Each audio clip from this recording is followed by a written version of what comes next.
Employment was under siege, the streets littered with broken glass and rubble and burning cars.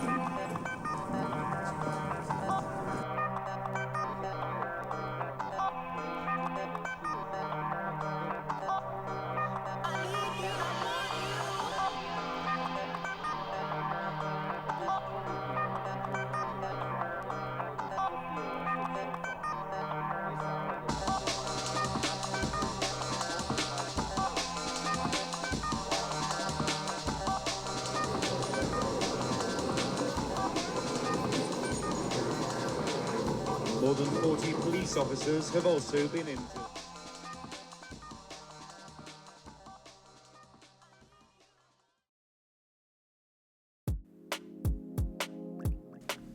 The 1980s in Britain was a decade remembered by seismic change, marked by deep social tension and widespread political and cultural upheaval. Thatcherism struck the UK hard as the start of Margaret Thatcher's term began in 1979, with an aggressive and immediate approach, a philosophy emphasising low inflation, a smaller state and free markets, which essentially meant an economic system that was reliant on capitalism and prices depended on supply and demand. We can't run everything, and we shouldn't try. It's often compared to laissez-faire capitalism ideology, also known as neoliberalism.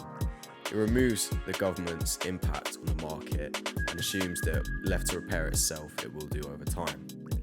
Low taxation was a pertinent part of her policy, something that she would go into heavily. Her idea was to shift away from direct tax and go more indirect tax. So this meant cutting the income tax for higher bracket people and increasing the VAT from 8 to 15%.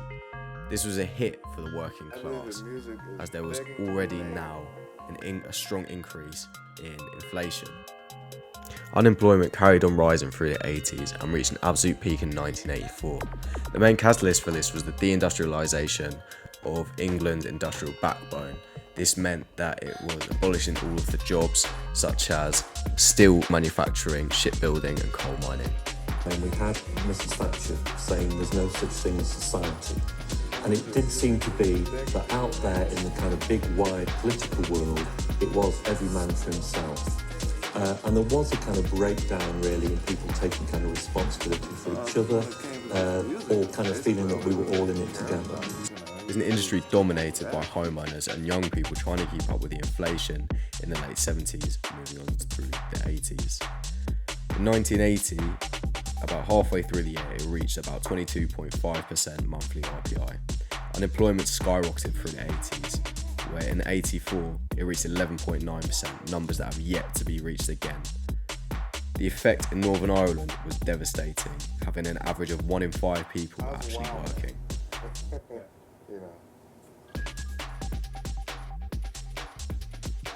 Crime was up 8% for both violent and non-violent crimes in the UK in 1984, according to statistics by Household Parliament. The country was changing at breakneck speeds and the people couldn't handle the change. It was leaving the youth jobless, restless and unable to pay for bills, unable to pay for basic necessities, leading to poverty and deprivation in a lot of areas. What was left for the youth to do?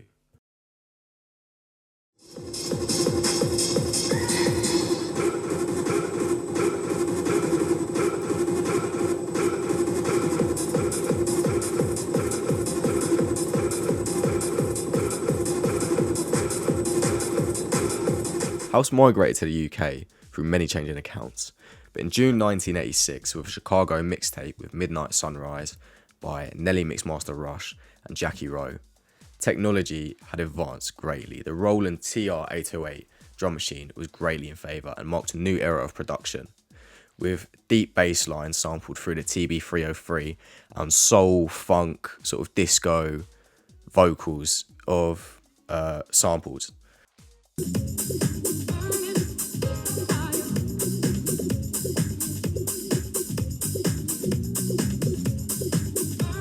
See, it wasn't just the political landscape that was changing. Music was moving away from disco, leaning more towards more experimental and electronic sounds. Clubs were still popping, and the warehouse free party scene was expanding at an exponential rate. The youth felt more and more they had to escape, as the political climate tried to pit class, race and gender against each other. In the periods where there has been a burst of illegal rave, it's usually around something politically happening, high unemployment. These all lead to people looking for an escape. It's like escapism, essentially.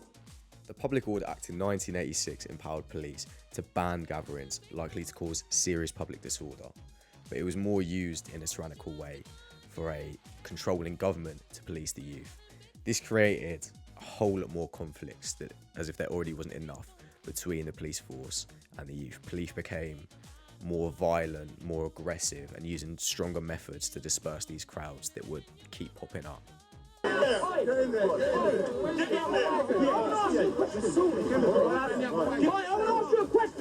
want to ask you a question in front of everybody. You're meant to give a warning before you use CS gas. Why didn't you give a warning? I haven't got CS gas. Who never used CS gas? Who used CS gas then? There might be gas somewhere. Someone's got gas. We have never used gas. Rave scene continues to challenge Thatcher's ideologies, as more and more house tracks were being pumped through the UK, with Jive Records and Jack's tracks being the main sort of house records for pushing the sound into the UK. Pioneers like DJ Frankie Knuckles continue trying to force this sound into the mainstream.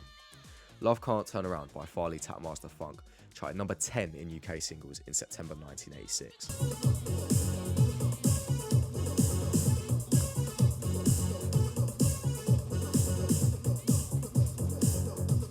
Steve Harley would release Jack Your Body just a year later.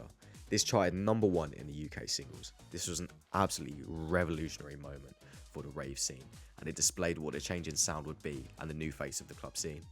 This was also incredibly influential socially, as the sound had often been heavily associated with the LGBT community from its inception, much how people often regarded hip-hop just as black music. This was a big leap socially and a year full of prejudice, but it would not last long before the government had something to say about it. Traditional moral values are being taught that they have an inalienable right to be gay. The disparity between the people and country grew more and more present, as in 1988, Section 28 was passed, a bill that prevent any form of promotion or teaching of acceptance of homosexuality in any media outlet. This was a huge regression in the hard push towards social progressiveness. Whilst the government continued to push this ideology, their vision of rigid morality, suppress identity, freedom of expression, and control how the people would love each other, the culture of rave was radically the opposite. House music became the people's music. This was obviously extremely socially beneficial to everyone, to the country, to the people.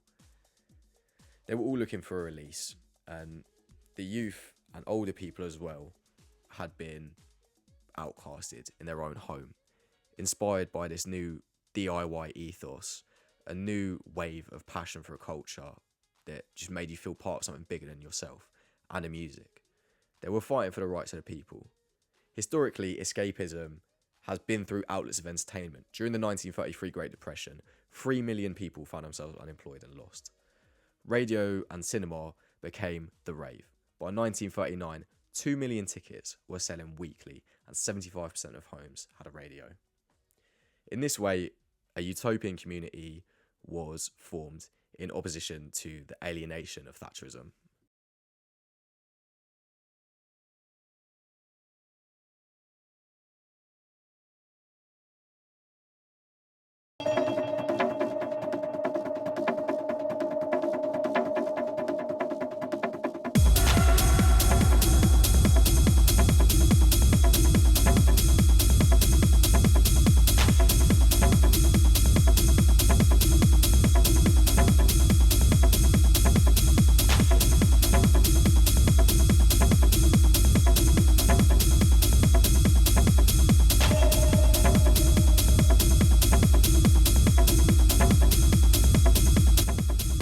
One of the things I remember at Home Section, particularly in the early days, was being told that a long heap of them meant Being selfish, to say, I want money, I want a house, I want a car, to have all these things. It's far more socially acceptable to be allowed to be greedy.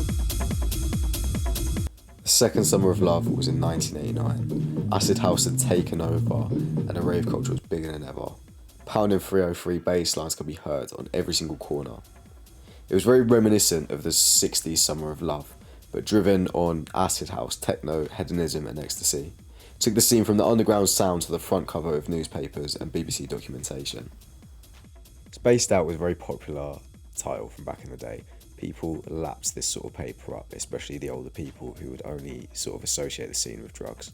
I feel sorry for the kids who are out there, who are drug-free, who like acid house, or whatever you call it, house, whatever, and they like to dance, wave their hands in the air, and their parents thinking, God almighty, are my kids on drugs? And that is only from a certain newspaper. But the scene was growing and it didn't show any signs of slowing down. Basements turned to warehouses, to fields, to even airfields. It became increasingly harder to hide these illegal raves, travelling via word of mouth. Thousands at points would show up to these events. Clubs had to start promoting secretly through vague flyers or word of mouth. Pirate radios like Obsession FM became the new face of finding these events. Acid night. 500 young people packed on the dance floor. With its own music and fashion, the smiling face, it's a revival of the psychedelic 60s. It's been called the youth culture of 1988. Club Shoom was seen as a major proprietor of acid house raves and was heavily credited with influencing all of the other nightclubs to start incorporating this sort of sound too. With clubs like Spectrum and Trip at Astoria sort of beginning to indoctrinate this acid wave into their clubs. The scene became impossible to escape, reaching stratospheric heights in this summer. Sunrise were English house promoters who would first host a show to really test the boundaries of large-scale rave, proving the people were there and that considerable money was there to be made.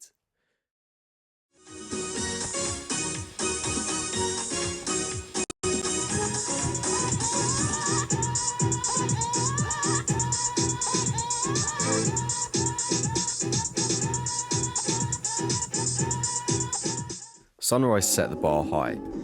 The event that was held at the White Wolf Airfields in '89 had an estimated 11,000 people, a number that seemed almost impossible to reach with the continuous suppression of the scene, these raves. They were continuously being shut down and turned away by police. But this was only a starting point.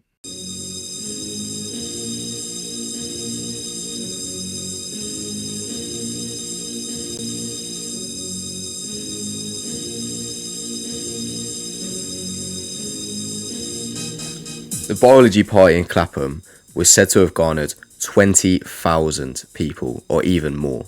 These are absolutely unseen numbers at this point.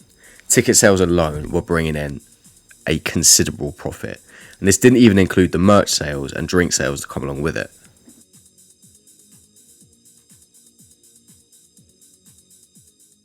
Raves didn't fall under specific taxation like VAT, but they did have to abide under entertainment licensing laws. These were contributed more as indirect taxation. And then there's obviously the argument to be made that, you know, a lot of these raves were illegal. They weren't paying for these licenses. But the ones that were caught, even if they were illegal, had to pay steep fines that often ranged at a very minimum of £2,000. No standardised rate for what these fines could actually be. But come 1990, the Entertainment's Increased Penalties Act was passed, meaning that these could lead to fines upwards of £20,000 and even lead to imprisonment. The job creation alone from these events were contributing economically hugely, and whilst unemployment was as big as an issue as it was 4 years ago, there were still jobs being created left and right.